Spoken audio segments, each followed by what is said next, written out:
Welcome to the Ad Nauseam podcast, where classical gourmands everywhere can finally get their fill. Join us for a delectable discussion of Greco-Roman civilization stretching from the Minoans and Mycenaeans through the Renaissance and right down to the present. And now, ladies and gentlemen, here are your hosts, Dr. David Noe and Dr. Jeff Winkle.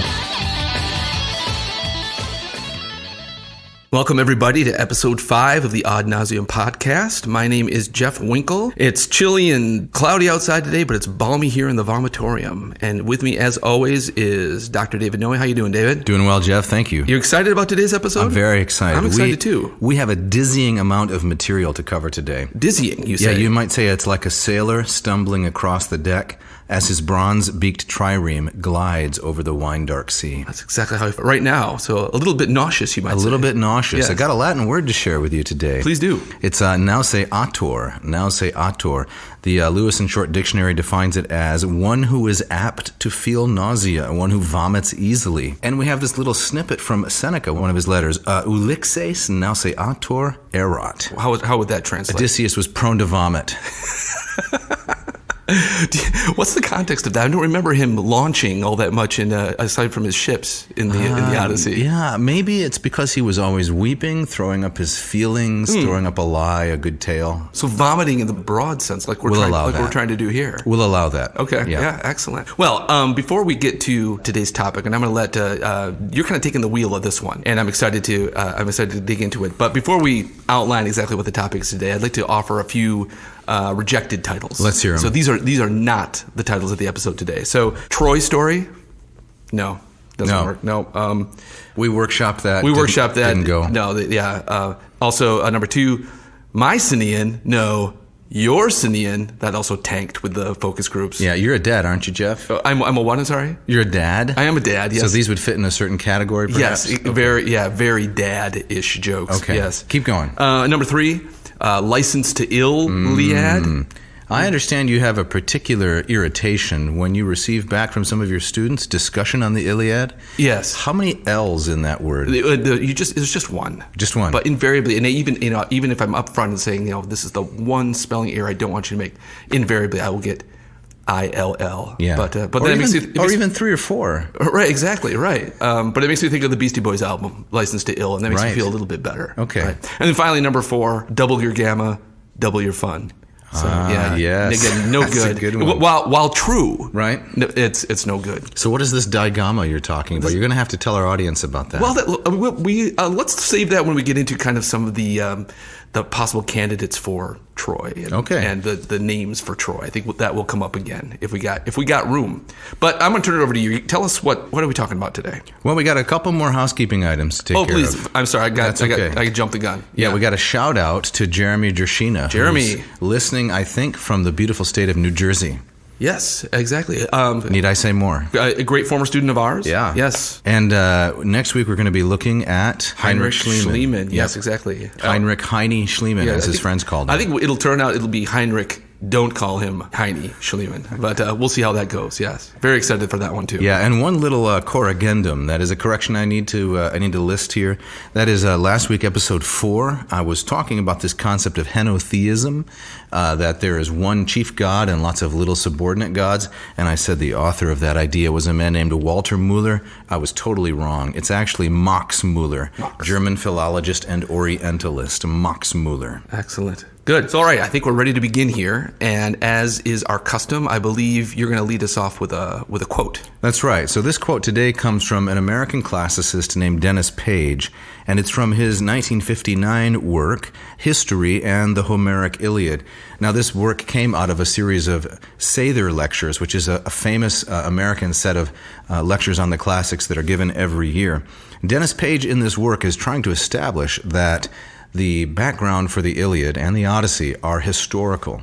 The last 3 episodes, we talked about the artistic, the aesthetic aspects of the Iliad. Right. We looked at all the characters and the wonderful story. But now today we're going to look at the fact that there is actually real history behind these stories. Right, a fascinating question. And I think that probably the vast majority of people who encounter the Trojan War consider it purely from a literary point of view. Right, it's legend. Yep. It's like Santa Claus. Yes. If any kids are listening, plug your ears. It's like the Tooth Fairy, right? Exactly right. These things are just made up. Right. Sometimes I like to tell my students that when Schliemann and company started to excavate some of these Mycenaean ruins, and the story went into the newspapers all across Europe, it was a little bit like reading that a cottage had been discovered in a German forest, and that the cottage was made entirely of gingerbread, and that inside this gingerbread house there was an oven or something like that, and there was a note from Hansel and Gretel. Yeah. So at that point, people had stopped believing in the historicity of the Iliad. Exactly right. Completely. Now, the ancients thought it was history. Right. But somewhere along the line, I don't know exactly when, started to be treated as pure legend. Certainly by the time you get to the 19th century. Definitely. No Troy, no war. Right. Right. It was all just a wonderful story. Exactly. And then Schliemann and company find these Mycenaean ruins, and it's shocking. Yes. Right. It's hard to kind of overstate how earth-shattering that was. That's right. Yep. And so the quote then from Dennis Page, so this is from History and the Homeric Iliad of 1959. And he starts out by talking about Carl Blagan, who was an American archaeologist who excavated at Troy and other places. And he says, quote, Carl Blagan tells of a desolation stamping the ruins of Troy Level 7, when all the houses on the citadel were apparently gutted by a devastating fire. There are very strong indications that the conflagration, that means massive burning, the conflagration was caused by, quote, human agency. If we ask for confirmation of the Greek legend that the city of Priam was destroyed by the Achaeans in this era, the excavations do confirm it up to this point, and a date quite close to that of tradition. Now, the traditional date given, just to pause the quote, the traditional date is 1183 BC. Right. And that is calculated by an Alexandrian scholar named Eratosthenes, so 1183. But Troy 7 is sometime around 1235. So we have about a 50-year period between the historical date given by the ancients and the archaeological evidence for Troy Level 7, which in archaeology is a tiny window. It's a tiny window, that's right. So then to continue the quote, Troy was most thoroughly burnt, and the burning was evidently the work of man, that is to say, of an enemy who captured Troy, end quote. Yeah. So I'm getting the feeling from you, that you're going to argue, I'm going to not just present the arguments of these scholars, but that you yourself have been convinced that was a historical Troy and that there was, at least on some level, a war that's in the ballpark of how Homer describes it. Yeah, definitely. Okay. Yep, and I'm going to rely on two books here as we go through this. The one is the one I already mentioned by Dennis Page, 1959. It's out of print, unfortunately. You might be able to pick it up used somewhere. But then the other book is by a man named Joachim Latache, and he's a German philologist, probably the world's leading expert right now on the Homeric question. He is writing, if I'm not mistaken, he's writing an extensive commentary on the Iliad, which will be the longest treatment since ancient times. So it's just going to be an amazing piece of work. And in 2004, he wrote this book called Troy and Homer, Towards a Solution of an Old Mystery. It was published by Oxford in 2004, Joachim Latache. Do you have any sense of how that book's been received? Because that book was not on my radar, and Well, unfortunately, like most classics books, if you go into the library in the PA section, right, which is where you can find books on classics, right, most of them have not been checked out more than once in the last 10 years. So while these are questions of abiding and broad interest, it's going to take popularizers to bring them back to public attention. Like maybe a podcast? Maybe a podcast. Okay. So I'm looking here in the front of the book, because I got this from the library. It was checked out in 2009, once in 2010, once in 2012. So it looks like and then there was a big drought from 2017 to 2020. So about 10 times since it was added to the library. Wow. Okay. So pretty rare. Pretty rare. Yep. So nevertheless, it's time to bring this back to... It is. Yeah. Let's put it on the top 40. Yeah. It's a fascinating volume by the world's leading expert. And the first important point that he makes in this book is that the Mycenaean culture, which we'll be examining, the Mycenaean culture is the Greek culture of the second millennium BC. Yes. Yeah. I mean, I know the way that like the Minoans and even the Mycenaeans have been talked about and discussed as something kind of completely other. That's right. Right. And not having a relation to kind of the later Greek culture of what most people think of when they think of the ancient Greeks, the ancient Athenians. That's right. And such. Yes. Okay. And certainly the the ancient Greeks did not seem to see themselves, at least not totally, as descendants of these cultures, and they didn't know a great deal about them. So they saw themselves as descendants of the Homeric heroes, for sure. Right. The royal families, they were descendants of the Homeric heroes. But the idea that the massive structures that they saw at the Mycenaean archaeological sites, that was their culture, that was foreign. Yes. All right. Well, let's get into it. All right. Do you want to start by getting into the arguments themselves? Yeah. So let's frame the question this way. Okay. What is the main question here, right? So Page helps us out. He points out what are some of the main questions, but we could summarize it this way: is there any historical basis for the Trojan War?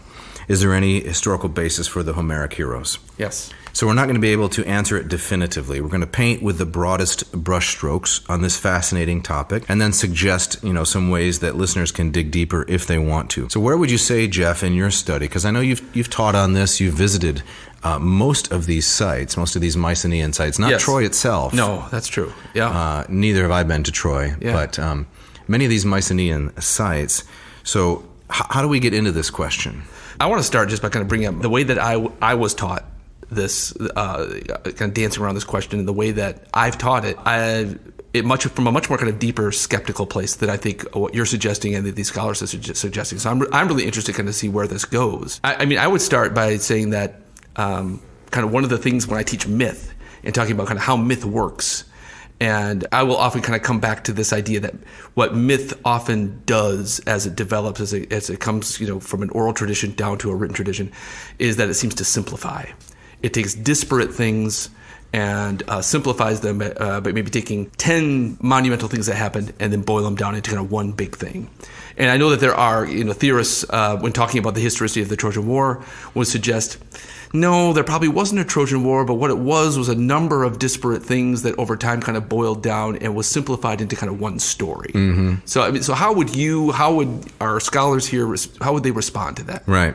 Well, we don't have literature of this time period. Right. So prior to the archaeological date for the fall of Troy, 1235, 1250, prior to that, we don't really have literature. What we have are two different levels of evidence on clay tablets. So we have two sets of tablets, the linear A tablets, which have still not been deciphered, right, and the linear B tablets. Now, these tablets, they contain names, they contain records of things that were bought and sold, and they're written in these two scripts called Linear A and Linear B. They're called that because the handwriting has lines incised on the clay tablets, right, on which the characters go, right? Right. And these were only preserved by accident.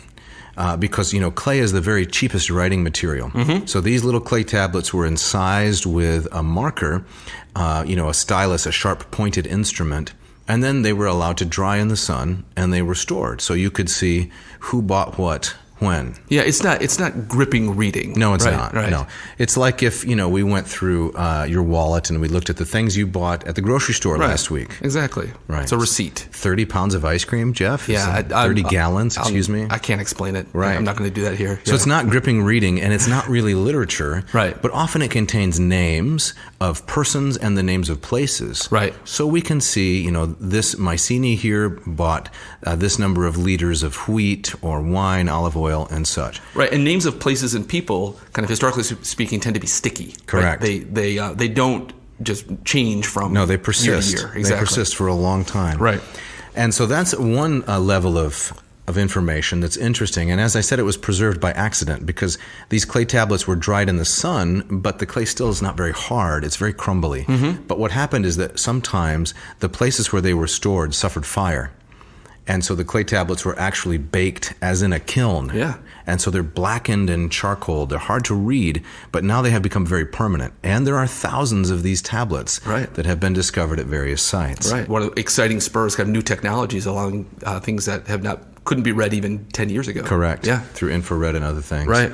And then the other source of information about this are the Hittite tablets. Right. Now, I'm not going to get too deep into that because I'm not by any stretch an expert. But in addition to the Achaeans, the Greeks who were in the Aegean, in part of northwest Turkey, Asia Minor, there was the large Hittite Empire that existed right down to the time of the Trojan War. And they did not use a linear script per se, but they used cuneiform. Yes, cuneiform. Wedge writing. Wedge writing, right. It sounds uncomfortable. It sounds as uncomfortable as it really was. Right. So instead of using an actual syllabary, they used a number of different wedge shapes to record things.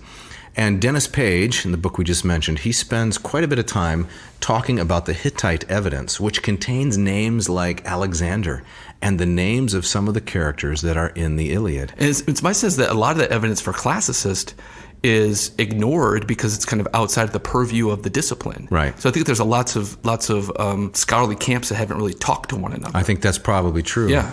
So this seminal work by Page, 1959, he brings in a lot of the Hittite evidence, and he shows that the Hittites were encountering these peoples, the Achaeans, these seafaring, trading, sometimes marauders, who were moving around the Aegean, and they had names like Alexander. When you just take a little bit of a step back, it makes perfect sense. So we're talking about, so just to locate, so Troy is located on the kind of the northwest coast, or near the coast, what we would call Turkey today. That's right. So what the ancient Greeks called the Ionian coast. Right. And that sticks out into the Aegean Sea. And if you can picture that, the place where Troy is, it's very easy to imagine it as a very strategic kind of choke point. It's right where, before you get to the Hellespont up to the Black Sea. That's right. So you can imagine a growing Mycenaean power wanting to expand, wanting to control trade routes, how that would be a plum fruit to pick. That's right. Yes. Yeah. So in 1870, Heinrich Schliemann, right, the man whose name we've mentioned many times, began excavating at a place called Hisarlik. If you can call it that. Yeah. He did some digging. Right. Yeah. Well, okay. Yeah. So he's generally pretty strongly disliked by contemporary professional archaeologists because he was an amateur, or maybe a rank amateur. Yeah. But when he began to excavate, he put a trench right down through the center, and he found all these amazing treasures. Yes. He's one of the luckiest archaeologists, or maybe we should call him treasure hunter, kind of an Indiana Jones character of all time. We're not going to dwell too much on Schliemann. We're going to get on to the Iliad evidence. But the important thing about him is that he launched a golden age of archaeological discovery. That's right. Right. And he was followed by some really important archaeologists who had much better technique. Exactly right. So, he was important in that I think he kicked open a door with his bravado and his money that needed to be kicked open. Yeah, a German arms dealer. Exactly right. He made a fortune. Yep. So he was followed by men like Wilhelm Dorpfeld, Carl Blegen, and, of course, the Englishman Sir Arthur Evans. Right. Who is remembered much better by archaeological history. Right. So then they began excavating all over the Aegean. They went to Crete. Evans went to Crete. They excavated on the mainland at Mycenae, places like Tiryns, Pylos, all these places that had been mentioned in the story of the Iliad and the Odyssey. The names were the same for these places. Right. And those kinds of details, I think even skeptics today can take for granted. But in the 19th century, where the idea was that kind of all of this stuff was the stuff of fiction, was the stuff of legend. A pretty story, an important story, an influential story, but at the end of the day, just a story. The fact that archaeology and the translating of the Linear B tablets shows there are details from this world that we can locate in the physical world was seriously groundbreaking. All right, so let's get down to brass tacks, as they say, and let's talk evidence. Okay, and let's build an argument. So I'm standing on the shoulders of Dennis Page here, and I'm looking at chapter 6 of this important book entitled "Some Mycenaean Relics in the Iliad." And he really says that there are 3 lines of evidence that we need to look at, and those are archaeology, geography, and linguistics. Okay. Archaeology, geography, and linguistics. So let me read just a little bit here. The searcher for historical fact in the Homeric Iliad must begin by finding the answer to 2 questions. First, how far back does the Greek epic tradition extend? Okay. So, the end quote. Scholars are agreed that the Iliad appeared in written form around as late as 725 BC, maybe as early as 850. Okay. So we got about a 125-year gap there. Right. Now, later on, the epics were processed thoroughly, right? Specifically at the end of the 6th century under the Pisistratids. So the Athenian tyrant Pisistratus, he put the books into their present form, or one of his associates did, somebody that worked for him, a virtual assistant maybe, put them into their final form, added the titles and so forth, stitched them together. Right, but that previous century or two before that, it's still fairly murky and how the language and the alphabet kind of came together. Exactly, right? Quoted in different ways. But sometime between 850 and 725, the Iliad appears on the scene. So between the appearance of the Iliad and the end of the Trojan War, we've got about a 400-year gap. Yes. And this gap is called typically the Greek Dark Ages. Right. Now that term has fallen out of favor because it sounds pejorative, but it's really trying to describe the disappearance of literacy, right? So there are no written records in that 400-year appearance, that 400-year period, and also the disappearance of foreign objects in a burial. Right. So you're a native West Michigander, am I right, Jeff? I am, yes. Yeah, so when you go on to meet your maker, what kinds of things, just to get a little macabre for a minute, what kinds of things are going to be put in your sepulcher? What do you think? Oh, I will be buried with my guitar. Your guitar? My guitar, exactly. So comic books? So, it depends on what superhero we're talking about. Maybe it's my Aquaman? Definitely not Aquaman. That will be burned at my funeral, right? But your guitar. My guitar. Some other mementos of significance exactly, to you. Right. People like to be buried with the things they love. Yes. I often tell my students I'm going to be buried, when I'm lecturing on this, beneath a big pile of books. Right? Just put me in, dump some books on top. Call it good? Call it good. Close the lid. You still want the funeral games, though, like we talked about last time. Go off for a casserole after that. That's right. But between the end of the Mycenaean age, so we've got 1235, 1183, and down to the appearance of the Iliad on the scene, objects that are foreign in origin, things like ostrich eggs, ivory from elephants, things like feathers of peacocks, and so forth, they cease to appear in these Mycenaean or these Greek burials. Yeah. So the implication is a reduction in prosperity. Right. So I had a great cup of coffee today, right? Yes. Came from another part of the world. I had some pineapple on my pizza last night. Oh, why would you do that? Glutton for punishment and a glutton for other things. Those come from a great distance, right? They're exotic objects, things I can enjoy from a great distance. The Mycenaeans were like that. There are ostrich eggs that have been set into beautiful artistic settings with gold and such that were a part of Mycenaean burials, and then all of a sudden they're gone. They're gone. Yep. Right. For about 400 years they're gone. Right. So this has been called the Greek Dark Age. Right. It was because civilization seems to be kind of moving backwards. It seemed to be, for sure. Cities being abandoned. Yep. No contact with Egyptians. There's a piece of iron that is at the museum in Mycenae. This iron came from as far away as Denmark. This was found by some kind of scientific examination of what makes iron, locatable by its content. And so there was a very vast trade, and then all of a sudden it just stopped. Right, and there's lots of still mystery behind that. Absolutely. Right. So Dennis Page tries to step into the gap there and say, what do we have in the Iliad? What do we have in the Iliad that would help us understand the 400-year gap, and is this poem based on history? Okay. So we got to look at these three elements: archaeology, we got to look at geography, and we got to look at linguistics. All right. So to quote then again from Page, how far back does the Greek epic tradition extend? It is obvious that the Iliad presupposes poetry of the same type over a long period of time. Does the tradition go back beyond the Dark Ages into the period when the glory of Mycenae was still great?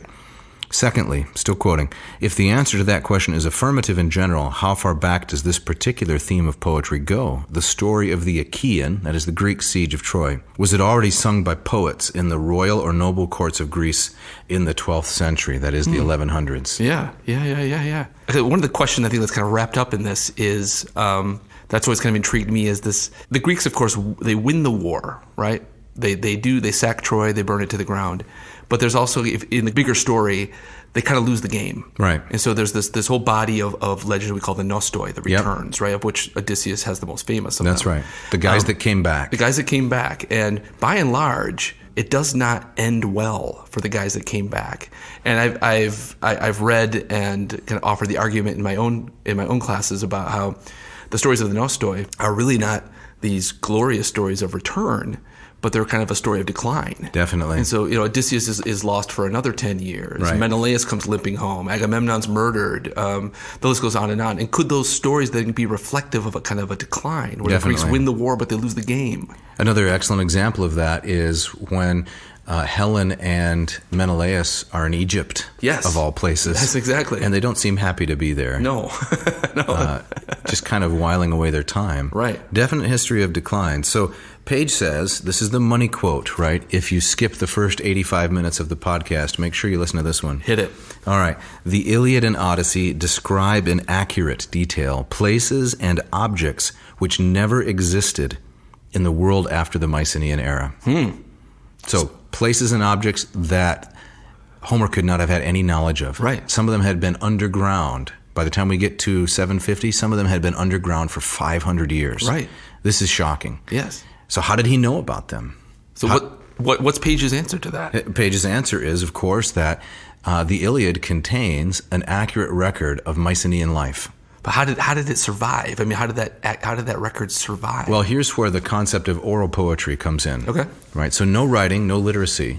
But the idea is, but that doesn't mean there's no speech, obviously. Right. And so Milman Parry, right, and Albert Lord, these are the guys who demonstrated quite convincingly that the poems in the Iliad and to a lesser extent in the Odyssey were recited orally. Yes. By poets and rhapsodes right after the events took place.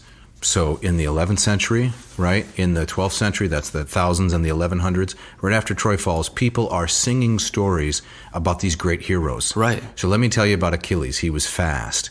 Let me tell you about Hector. He's got this crazy helmet that no one knows exactly how to translate. Korothiolos, I think, is the Greek word. These entered the lexicon, and people sung these stories at all kinds of social events. Yes. You had a party. You had a wedding. Let's have some entertainment. And it must have been, not just an oral culture, but a kind of a culture of deep memory. Definitely. I mean, you have to think that the powers of memory for these ancient peoples had, in many ways, vast superior to ours today. Yeah. Well, Plato talks about this, and he says that the invention of writing destroyed human memory. It's like video killed the radio star. Exactly. Right? So now there's no reason, right? There's no reason to remember a lot of things if you can easily find it written somewhere. Exactly right. You must have had this experience with students in your classroom over and over. Of course, right? We live in this supposedly kind of hyper-literate age, right, where all of human knowledge is in the glowing brick in your pocket. That's right. But in many ways, besides so many people, as illiterate as you're going to go grumpy old man on me right now? I am going to. Yeah, maybe we should fix this in post. But bring out your Walter Matthau. Right, but it allows a culture to become lazy. Absolutely. Right. So try to convince a student, memorize the periodic table: hydrogen, helium, borium, whatever it is. Right. What's the point? I can find it online in under 10 seconds. Exactly. But anyway, I digress. Yes. This ancient culture, of course, not just given to oral recitation, but like you said, massive feats of memory. Yes. They preserved all these stories, and then someone, around 750 maybe, wrote it all down. Right. Wrote it all down. And so let's talk about some of the specific objects and items that are recorded in the Iliad that had been lost or buried for 400 to 500 years. So one of the very important and intriguing objects is this boar's tusk helmet, right? Which resides today in the National Archaeological Museum in Athens, which is a magnificent museum. And if you're in Athens, you walk down the street past these graffiti-covered walls. There's a big iron gate, and it opens plaza full of pigeons. Full of pigeons, right? Lots of scrawling about whatever the students are angry about that particular week. Usually angry about the rest of Europe and the debt crisis. Exactly right, and the reasons to strike. Right. And in between that, you see the grand neoclassical facade of the museum. Massive, gorgeous columns, right? Yes. And you walk in, you buy your ticket, and one of the things I really love about that museum is I think while many museums might kind of save their kind of prime artifact as a kind of encore, that's how the Mona Lisa is, right? Yes, exactly. In Paris, you can't hardly get to it because it's just constantly mobbed, so it's put way in the back. Way in the back. Hard to find. Right. But in this museum, they front load the treasure. And so the very first room you walk into is filled with many, dozens, hundreds of the artifacts that Schliemann found. At Mycenae. At Mycenae, yep. So you see Agamemnon's mask, which we'll talk about next time. And then as you get into the room a little bit, I believe walking in, off to the left, there sits the boar's tusk helmet. Yeah. So what does this boar's tusk helmet look like, and why would somebody want to have one? Well, I'm not sure if I would want to wear one myself. Maybe more from kind of a fashion point of view. But it's made of. It looks like little almost Lego pieces. That's right. Of boar's tusk. Yeah. And kind of arranged in rows that would protect your head. Kind of like the shingles on a roof, kind of. Yeah. They can overlap a little bit. Yep. So at the end of each tusk, there's a little hole drilled, and the tusk is a kind of ivory. There's a little hole drilled, and then they were connected by a kind of wire between them. Okay. And then it fit on your head like a cap.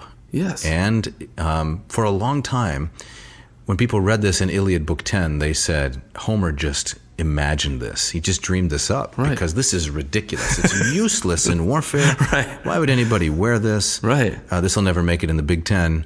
Especially when you think about what most people think of, kind of like the Corinthian style helmet. Oh yeah, that like a Spartan would wear in battle. Ancient helmets have been formed. I mean, the concept of it is formed mostly by Hollywood movies, right? And they're Roman, which, as you said, are based on the Corinthian helmet. Yes, exactly. But then we have this boar's tusk helmet. So Dennis Page again, he says the boar's tusk helmet in the 10th book of the Iliad is one of the best examples. So Iliad Book 10, quote, "Here is a distinctive and complex object." So in other words, Homer doesn't just say, yeah, the Achaeans wore some helmets. No, right. It's distinctive, it's very, very specific, and it's complicated, right? Quote, "Accurately described in the Iliad at the latest stage of its development, known to have been fashionable so far back as the 16th and 15th centuries BC, obsolete in the 13th, and extinct by the time of the 12th century." So obsolete and extinct 400 years before Homer comes along. Yeah, or even longer, right? Yeah. Maybe 500 to 600 years. It's incredible, yes. In the words of Martin Nielsen, such an object, the containing parts of which were of perishable materials, would not have survived the centuries separating the Mycenaean age from the beginning of the historical period. There is no explanation left but the one that the description was preserved through the lapse of time by the epic tradition. And Page says there are several other such examples. Each singly and altogether they testify, beyond the possibility of confutation, that the memory of certain material objects survived from the Mycenaean era into the Iliad hundreds of years after the objects themselves had disappeared from the world. Wow. That's incredible. Now, just to play devil's advocate a little bit. Sure. This all, I think, speaks to the fact that the world that Homer describes, he's describing a real world. Right. But that's not a totally imaginary world. Right. But that's still a different question than, was there a war? Right. Right? So how does archaeology help us there? Okay, so in addition to the archaeology of the objects, Jeff, the things we've talked about, like the boar's tusk helmet, and there is also the so-called cup of Nestor, which is really very interesting. I had a cup this morning, in fact. Oh, a cup of Nestor? A cup of Nestor. That's also in the museum in Athens, right? It is. Yes. Yeah, it's a golden cup with two little birds perched on the edge. Some people say that they're falcons. Homer describes them as sparrows, I think. So this is an object that's described in detail in the Iliad, but did not exist, that type did not exist in Homer's time. Yeah. And lo and behold, it was excavated and matched Homer's description almost perfectly. Right. Another, how did he say it? A complex and distinctive item, were Page's words. So looking at archaeology, we're going to look at another type now, which is the geography. Okay. So we got to go to the catalog of ships. You know where that is, right, Jeff? Yep. I do. It's I believe it's book 2 of the Iliad 2. And it's the launch scene. Yes, right? The long list of catalog poetry. Very boring to most audiences and often skipped because the standard formula, Homer says, and then this guy came from this place. And this place has this many sheep and this many cattle, and he came with this kind of armor, and he brought this many boats, and he too came to Troy. It's kind of stuff you might find on a linear B tablet. Exactly. Yeah, it's very over inventory. And over. Yes. Highly repetitive.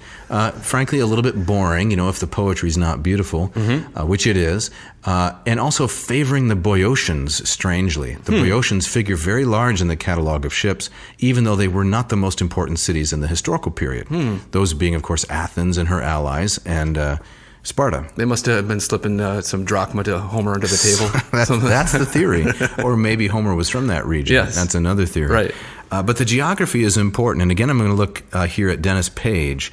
He says, quote, "It soon becomes clear that something like 1/4 of all the places in the Achaean catalog were unidentifiable, except by guesswork, in the historical period. Some 40 names were known only from one source, the catalog. The most diligent geographers of the 2nd and 1st centuries BC were unable to bring this large proportion of the Homeric list into harmony with anything known or recorded about their own country." Wouldn't that be an argument for the skeptic, though? So, well, Homer's talking about these places that don't exist. Yeah, except they were then unearthed and excavated. They were discovered, all of these places were. So again, not just the objects, but the particular locations. A place like Orchomenos, whose name was known, right, but hadn't been excavated and was underground. Yes. Even some of the ancients thought that these were imaginary places. Right. So it's like finding Atlantis. Yes. Right? A place that was once perhaps thought to be historical, then had disappeared from the thinking of men and women as a place that really existed, and then suddenly you excavate it. Right. I believe even Thucydides, one of the great ancient skeptics, right? He mentions the Trojan War, seems to have believed that there was a Trojan War, but even he recommends against kind of treating Homer as a textbook. Yeah, in some ways. Don't take him too seriously. Don't take him too seriously, right? There was a Trojan War. My war that I'm recording, Thucydides says, is more important than that one. Right. A bigger conflict. Right. But you have to take Homer with a grain of salt, because Yes. most of it's fanciful. Right, Well, exactly. the geographical evidence that Page catalogs here shows that a lot of these place names were truly existing. Right. And then they had passed out of memory. So it doesn't establish the historicity of the Trojan War, but now we have both objects and we have the veracity, the truthfulness of the places that Homer names. Right. So it becomes more and more difficult to kind of reject Homer on other grounds if this evidence starts to kind of pile up. If we can trust him here, why not trust him over there? That's right. Right. All right, this episode is brought to you by Latin per diem and also the Moss Method. David, can you tell us a little bit about both of those things? Right. So Latin per diem is a website I started about 5 years ago on a lark, and the idea was to try to provide people with short little episodes, little bursts of Latin knowledge to help them cultivate their ability in this language. So it's grown quite a bit since then. Excellent. And it works? It works, yeah. Awesome. We have people all over the world now, some of them we mentioned in previous episodes, who are studying Latin free, online, little 4-minute, 5-minute episodes. Free, that's right, that's the important point, from all different eras of the Latin corpus. Fabulous. So you can sample from Terence, the Roman playwright. You can look at Caesar, Cicero, you like Augustine, you like Aquinas, right down even to the 19th century. That's excellent. So little bits of Latin from all these time periods. Fabulous. And what about the Moss Method? Well, the Moss Method is kind of a Greek companion to the Latin per diem that I've been doing. And there's this gentleman, Charles Melville Moss. He came up with a Greek textbook in 1893. I've taken it, divided it up into portions to allow people who, they don't need the credit. They're not necessarily going for a degree. They want to study Greek so they can read things like Homer and the New Testament, Plato, stuff we're talking about. Great. And this is also free? No, this is not free. Oh, okay. Sorry. You did say it was a sponsorship, right? Yes, so I did. Someone's got to pay the bills. Now, this is what I like to call attainable, right? Attainable. So it's expert, because I'm teaching it. Mm-hmm. It's self-paced and accessible. Great. So... And where can people find these things? Yeah, they should go online to latinperdiem.com, just like it sounds, LATINPERDIEM.com, and to mossmethod.com. Now, if you look up Moss Method, you might find something about the NFL player Randy Moss. You don't want to go there. The wide receiver. I'm sure he's fine. But the mossmethod.com will get you interested in Greek. Excellent. Check it out. Yep. So then we have to move on to the third kind of evidence. We had archaeology, we had geography, and so now we're going to look a little bit at linguistics. All right, so we've looked at archaeological evidence, we've looked at geographical evidence. Let's turn to the third pillar in this argument, linguistics. Right. So we got to be brief here in the interest of time, and this is really complicated material, right? But it's our job to spew. It's the listener's job to listen. That's right. So here we go. The second proof, Dennis Page says, it would be our third one, just to treat it a little differently, is provided by the Homeric dialect. Okay. Right. So ancient Greek has a number of different dialects, as you well know. Yes. Right. It's got the Attic, which they spoke in Athens. Yes. Has the Aeolic, the Doric, and the Ionic. Yes. And the Ionic, as you mentioned. I don't remember mentioning. Well, you mentioned the Ionian coast. Oh, I'm sorry. Yes. Right. So, and I actually grew up in a place called Ionia County. Oh, that's right. Yeah, you did. Never knowing all along this was the home of Odysseus. But north of here, right? Yeah. Yes. North and mostly east. Mostly east. Okay. Yeah. So the Homeric dialect is sometimes just called epic because it's mostly Ionic, but it has these other kinds of strange things in it, Arcadian and Aeolic. Oh, no, why wouldn't this just simply be evidence that a bunch of people wrote it and it was all just kind of blendered together? Well, it is evidence for that. Okay. But it's the combination of these things that is interesting. Yeah. Because they are evidence of the composition coming from different places and of the composition remaining intact from a very distant time. In other words, when you write something for an audience, right? If the Iliad were composed in the 8th century, 750, you write it for an audience in ways that they can understand it. Right. But if it contains elements that are incomprehensible, in large part, as we've seen, to the contemporary audience, then this suggests that these elements have a very distant history. Right. As they do. Yeah. So, again, Dennis Page, the language of the epic is predominantly Ionic, but deeply embedded within it are forms and features alien to Ionic, but familiar to the Arcadian and Aeolic dialects. Many but not all of these non-Ionic features are irreplaceable. In other words, if you took them out of the line, the meter, the rhythm of the verse would fall apart. Yes. Right. That is to say, the corresponding Ionic forms, right? So you can say gleaming helmet in Ionic, you can say it in Arcadian, but if you take them out of the line, the Ionic forms don't substitute. Gotcha. It just comes out to be a soup, a mess, right? You might say. So the Ionic forms are excluded by the meter. What does this suggest? Well, it suggests that the form as it exists is incredibly old and had been passed down orally for generations. Right, right. Now, the second kind of linguistic evidence is really more interesting, I would say, and that is epithets, right? Yes. And maybe, Jeff, you can set this up a little bit, explain for our listeners what an epithet is. Yeah. While I frantically scan to find my notes to explain the rest. Sure. So Homer, one of the things that he does in his poetry is each of the heroes and most of the gods and goddesses will have a little nickname that's attached to them. And so an epithet, like Achilles is swift-footed Achilles, or godlike Achilles, or sweetly laughing Aphrodite.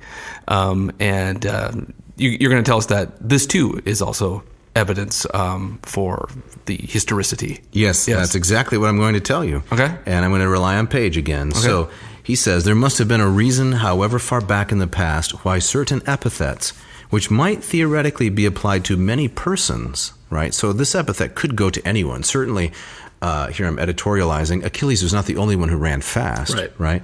So to resume the quote, why certain epithets which might theoretically be applied to many persons are in practice restricted to one person only.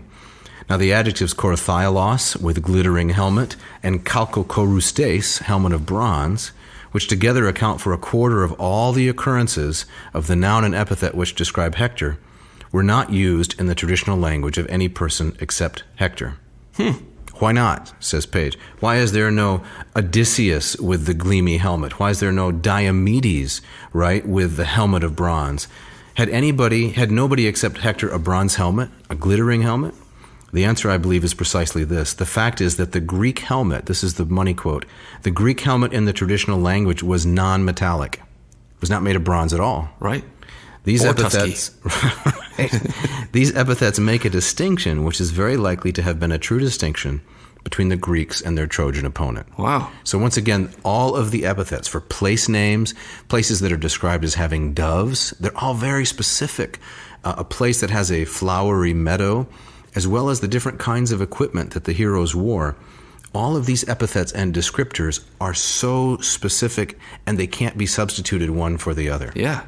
That's fascinating. Yeah, so this level of detail doesn't prove, but it suggests historicity. Right. That's fascinating. Yeah. Well, I'm convinced. Well, that was easy. Well, I'm getting there. I would say. So I think we're kind of up against time. So I think we need to start wrapping it up here.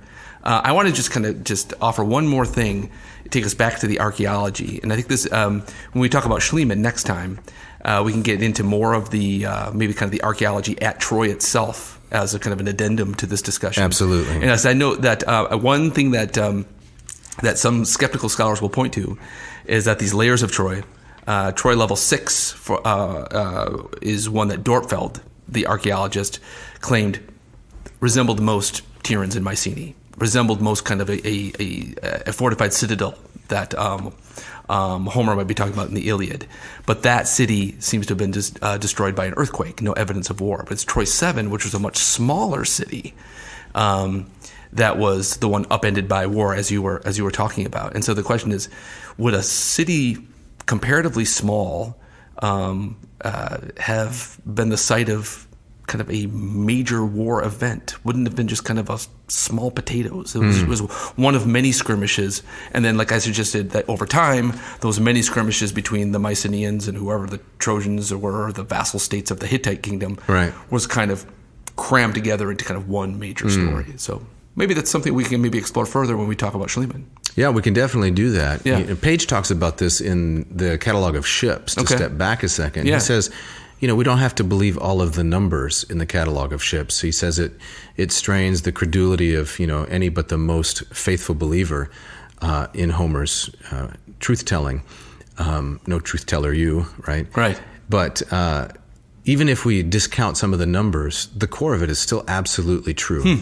So I want to give this last quote here from Dennis Page, and then maybe a little bit from Joachim Latache, whom we have mostly neglected. But Page says that the war and most of the principal names, and think about that for a minute, the war and most of the principal names are historical is, I take it, proved beyond reasonable doubt by the solid arguments that the record is nearly, if not quite contemporary, with the events recorded, and the special conditions governing the recitation of the Greek epic preclude the possibility of fiction.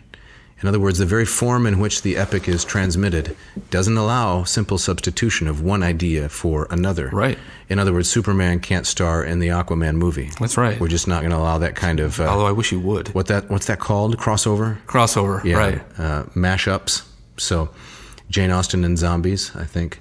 But if we proceed to ask how far the poets embroidered the story already in the 12th century BC, and how much truth was left in the detail of the story when it culminated in the Iliad after 300 or 400 years, then we are on difficult and dangerous ground, which lies beyond the limits of which I have set myself.